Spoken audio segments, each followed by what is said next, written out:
ความว่ายอมสู่กลุ่มสนไฟเฮายอมอยู่เปิลเนอเลิฟสิ่งขิงสุตันยาวเวมา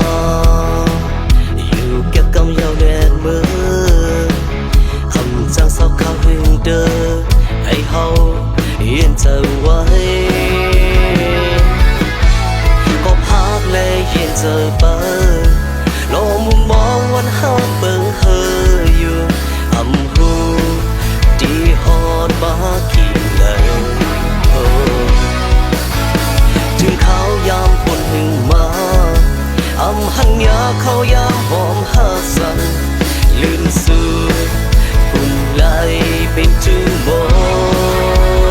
งมาให้เก่าเป็นก็หาอันอยู่ลับในลับสิ่งให้เก่าทิ้งดังหักเฮาสู่อำปันเพลไล่จอมหูเป็นชั่วโมงอำจังปกหักเนื้อแก่กงยินนวลอ่อนใจเป็นน้องดังอันเก่าอำยอมหักไป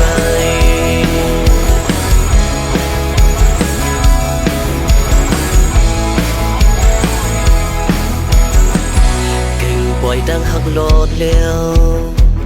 กึ่งหมอกเหมือนคนเลยยาวกึ่งหมอกเจอคนว่าเฮา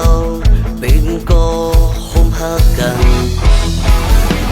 อย่าบัดดังกินคำโม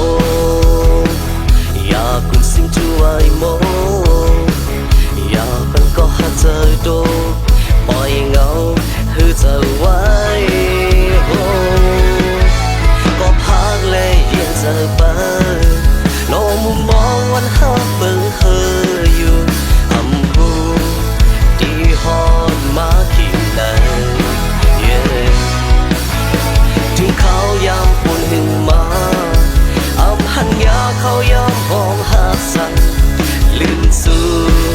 กุ่นไหลเป็นชั่วโมงมาให้เก่าเป็นก็หาอันอยู่ลับในเลิศสิ่งให้เก่าทิ้งดังหักเฮาสู่อำปันเพลเลยจอมหูเป็นชั่วโมง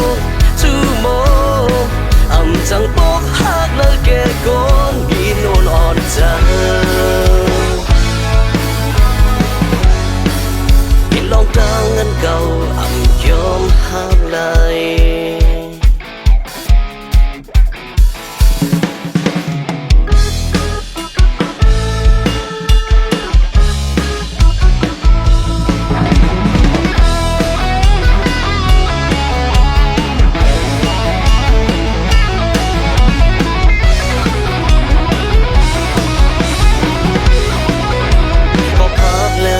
เจอไปลองมุมมองวันหักเบิ่งเฮออยู่อำหูที่ฮอดมากี่เลยถึงเขายามปวดหึงมา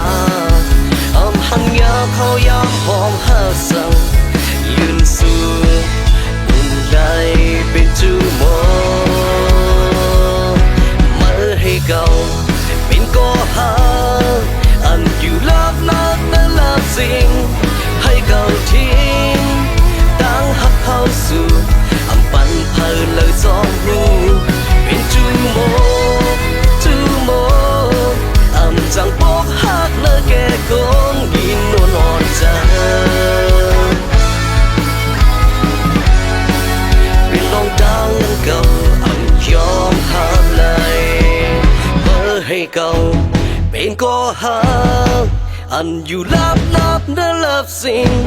ให้เก่าทิ้งดังหักเฮาสู่อำปันเพลเลยจอมหู